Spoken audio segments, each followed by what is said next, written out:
নমস্কার বন্ধুরা, সোনালীর কিচেনে সবাইকে স্বাগত। আমার আজকের রেসিপি আলু দিয়ে পাঁঠার মাংসের ঝোল। আসুন দেখে নেওয়া যাক কিভাবে বানাবো। এখানে নিয়ে নিয়েছি 850 গ্রাম পাঁঠার মাংস। এটা ঘাড়ের দিকের আর পাঁজরের দিকের টুকরোগুলো আমি নিয়েছি। মাংসটাকে একবার ধুয়ে ভালো করে জল ঝরিয়ে একটা সাইডে আমরা রেখে দিলাম। আর এখানে নিয়ে নিয়েছি 4টে আলু ঠিক এইভাবে কেটে। এতে সামান্য লবণ আর হলুদ গুঁড়ো মাখিয়ে নেব।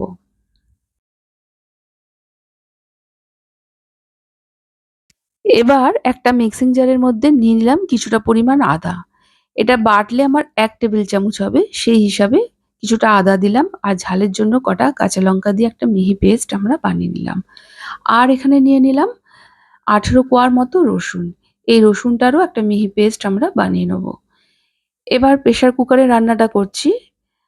প্রেসার কুকারে দিয়ে দিলাম 100 গ্রাম সর্ষের তেল।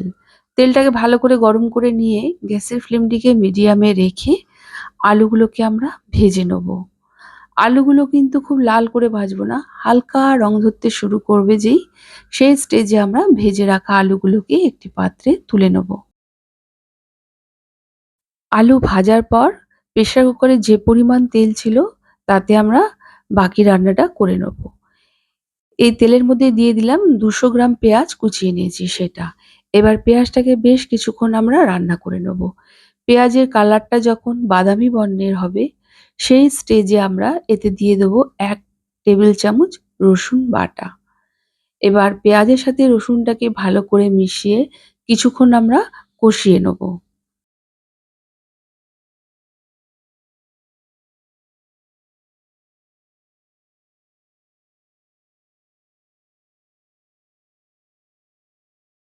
রসুনের কাঁচা গন্ধটা চলে গেলে ঠিক এই স্টেজে দিয়ে দিলাম 2টো টমেটো, ওজনে প্রায় 150 গ্রাম। এবার পেঁয়াজ রসুনের সাথে টমেটোটাকে ভালো করে মিশিয়ে বেশ কিছুক্ষণ রান্না করে নেব।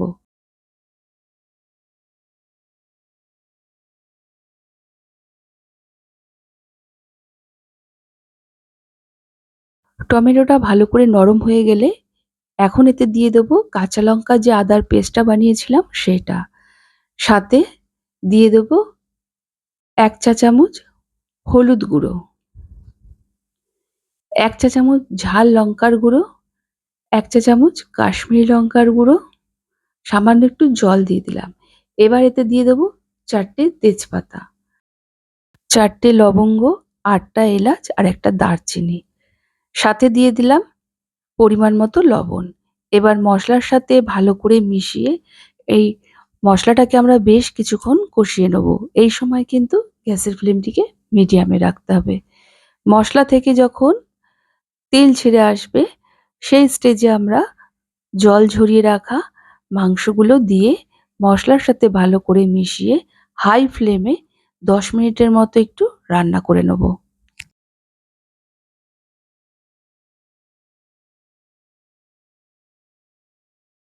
হাই ফ্লেমে 10 মিনিটের মতো রান্না করে নেয়ার পর গ্যাসের ফ্লেমটিকে মিডিয়ামে রেখে ঠিক এইভাবে ঢেকে দেবো 10 মিনিটের জন্য।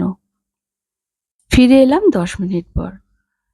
একবার ভালো করে নেড়ে দিচ্ছি। দেখুন মাংসটা থেকে কিন্তু বেশ কিছুটা পরিমাণ জল বেরিয়েছে। এবার একটু ভালো করে নেড়ে দিয়ে গ্যাসের ফ্লেমটিকে মিডিয়ামে রেখে আবারও 10 মিনিটের জন্য ঢেকে দেবো।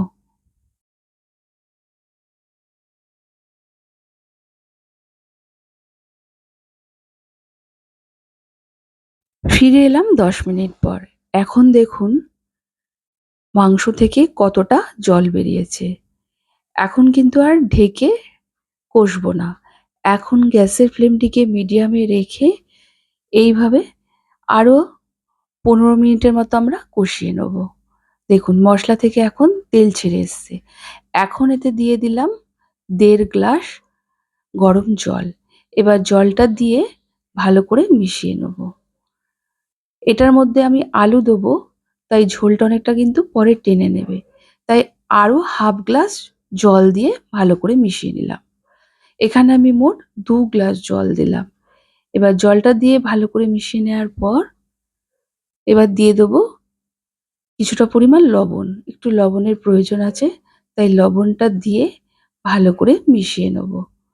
এই সময় ঢাকাটা দিয়ে গ্যাসের ফ্লেমটিকে হাইতে রেখে এটাকে আমরা সিটি দিয়ে নেব।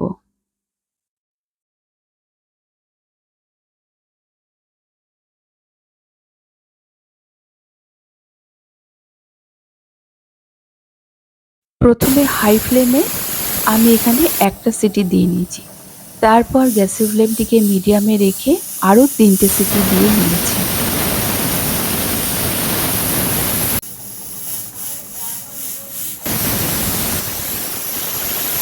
মোট ৪টে সিটি দেওয়ার পর গ্যাসের ফ্লেমটিকে অফ করে প্রেশারটাকে ঠান্ডা হওয়া অবধি রেখে দিয়েছিলাম। এখন ঢাকাটা খুলে দিয়েছি। এখন এতে দিয়ে দেবো ভেজে রাখা আলুগুলো। আলুগুলো দিয়ে হালকা হাতে একটু নেড়ে দেবো। তারপর ঢাকা দিয়ে এটাকে আবারও সিটি দিয়ে নেব।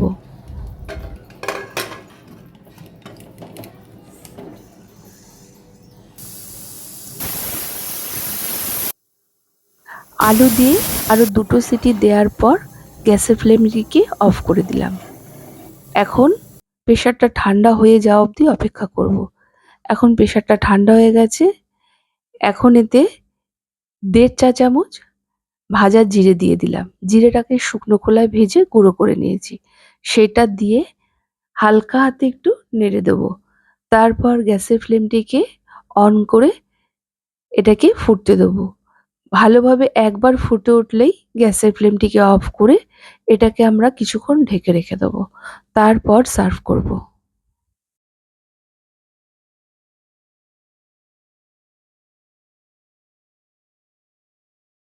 আলু দিয়ে পাঁঠার মাংসের ঝোল আমরা সকলেই বানিয়ে থাকি। তবে কোন মশলাটা কোন সময় দিলে রান্নাটা আরও সুস্বাদু হয়ে উঠবে সেটাই কিন্তু আপনাদের সাথে শেয়ার করলাম।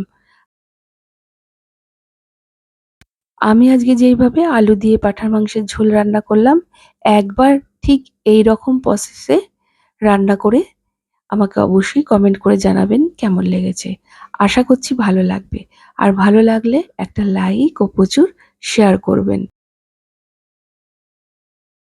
এরকম আলু দিয়ে পাঁঠার মাংসের ঝোল গরম ভাতের সাথে খেতে তো অসম্ভব ভালো লাগে। এছাড়া পোলাও, ফ্রাইড রাইস, লুচি, রুটি, পরোটা এসবের সাথে খেতে কিন্তু অসম্ভব ভালো লাগে। আজ তাহলে এই পর্যন্ত। আবার চলে আসবো নতুন কোনো রেসিপির সাথে। সবাই ভালো থাকুন, সুস্থ থাকুন। ধন্যবাদ।